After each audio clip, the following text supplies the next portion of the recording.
Sampah menjadi persoalan semua pihak, terutama di lingkungan terkecil dalam lingkup keluarga.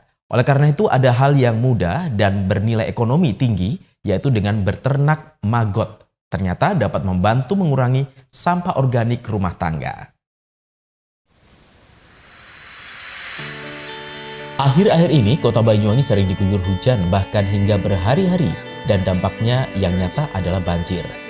Banjir tak hanya disebabkan curah hujan yang tinggi, namun juga dari faktor kurang menjaga lingkungan dengan membuang sampah sembarangan di sungai, hingga menyebabkan sungai menjadi dangkal dan air mudah meluap ke perkampungan warga.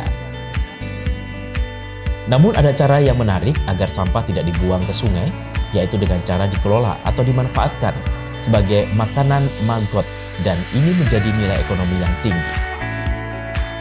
Menurut Andre, peternak maggot, hal ini dapat mengurangi resiko pembuangan sampah, terutama organik, contohnya yaitu sisa-sisa makanan seperti nasi, sayur mayur, buah yang sudah dibuang dimanfaatkan untuk pakan hewan maggot.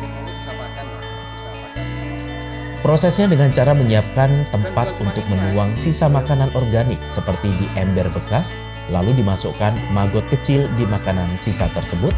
Setelah 2 minggu, sampah terurai dan maggot bisa dijual ke peternak atau dimakan oleh hewan ternak kita sendiri. Saat ini bibit maggot yang berusia 5 sampai dengan 1 minggu dapat juga dibeli di peternak terdekat atau banyak juga dijual di online. Jika punya banyak waktu, bibit maggot dapat diternak sendiri dengan cara maggot yang sudah tua dibiarkan sampai warnanya menjadi hitam, setelah itu menjadi kepompong, dan selanjutnya menjadi lalat. Nah, dari lalat inilah akan menjadi perkawinan antara jantan dan betina, hingga menjadi telur, dan dari telur ini akan menetas maggot kecil. Dan ini nanti yang mengurai sampah organik, dan seterusnya siklus rantai makanan terjadi.